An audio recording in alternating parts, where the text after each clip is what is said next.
cho nên ô hai là một bông nó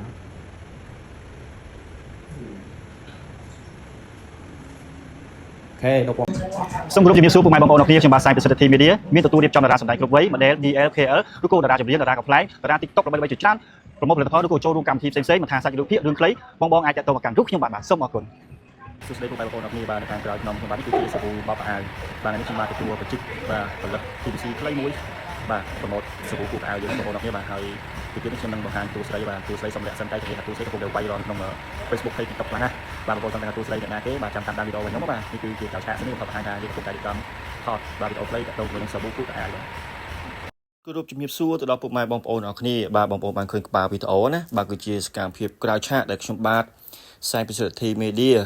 បាទទទួលប្រជិបកញ្ចប់មួយគឺផលិតវីដេអូប្រម៉ូទនឹង TVC សាប៊ូបោកខោអាវ brand ផ្លាវបាទផៅបាទ brand នេះគឺល្បីនៅប្រទេសវៀតណាមហើយឥឡូវនេះគាត់មានរោងចក្រផលិតនៅស្រុកខ្មែរយើងបងប្អូនអរគ្នានេះគឺជាម៉ាស៊ីនបាទក្លុកកិនសាប៊ូអីចឹងណាបងប្អូនអរគ្នាបាទហើយនេះគាត់ជាម៉ាស៊ីនដែលមានបច្ចេកទេសទំនើបបាទយើងនេះគាត់ជារោងចក្រមួយអត់ទាន់ធំទេនៅរោងចក្រធំមួយទៀតដែលគាត់នឹងគ្រោងនឹងបើកឆាប់ហ្នឹងហើយនេះគឺជាសកម្មភាពក្រៅឆាកខ្លះៗដែលខ្ញុំបានដឹកនាំបាទសម្ដែងឬក៏យើងថតពីសកម្មភាព Hanasin ប្រម៉ូទទៅពីសាប៊ូបោកខោអាវនេះគឺមាន3ពណ៌ឲ្យជ្រើសរើសបងប្អូនឃើញពណ៌ស្រាប់ហើយនេះ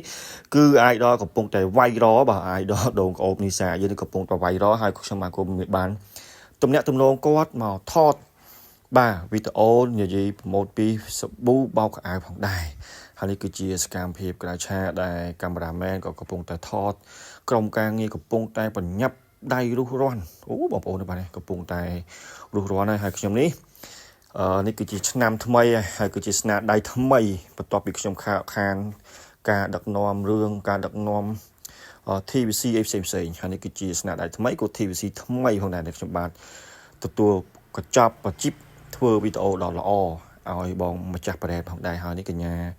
នីសាដងក្អូបយើងកំពុងតែមានភាពជឿជាក់ទៅលើសាប៊ូហត់ទៅគឺក្អូបបងប្អូនគឺសាប៊ូនេះគឺក្អូបណាបាទខ្ញុំយកមកប្រើប្រាស់ផ្ទាល់តែម្ដង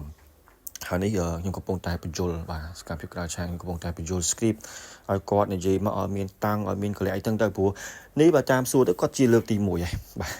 គាត់លើកទី1គាត់និយាយបានប៉ុណ្ណេះគាត់ថាល្អគួរសមព្រោះតែគាត់កន្លងមកគាត់បងប្អូនឃើញគាត់និយាយរៀលលេងរៀលទេតែពេលលើកនេះយើងមាន script ឲ្យគាត់និយាយអីចឹងទៅវាមានត្រូវមានខុសហើយគាត់ថាជាលើកទី1សម្រាប់គាត់ហើយតែគាត់និយាយ script បែបនេះបាទអញ្ចឹងមិនថាតារាសម្ដែងយើងមិនថាអ្នកប្រម៉ូទទេយើងតែងតែមានបទពិសោធន៍ថ្មីបន្តទៀតនៅក្នុងវិស័យមួយនេះផងដែរបាទនេះគឺជាវីដេអូចុងក្រោយដែលគាត់កំពុងតែ end on ហើយកុំភ្លេចបងប្អូនណាបាទចង់បានស្រីស្អាតតារាសម្ដែងប្រម៉ូទផលិតផលប្រម៉ូទឬក៏ទទួលធ្វើផលិតផលផ្សេងៗបងប្អូនអាចតាក់ទងមកកាន់រូបខ្ញុំបានសូមអរគុណ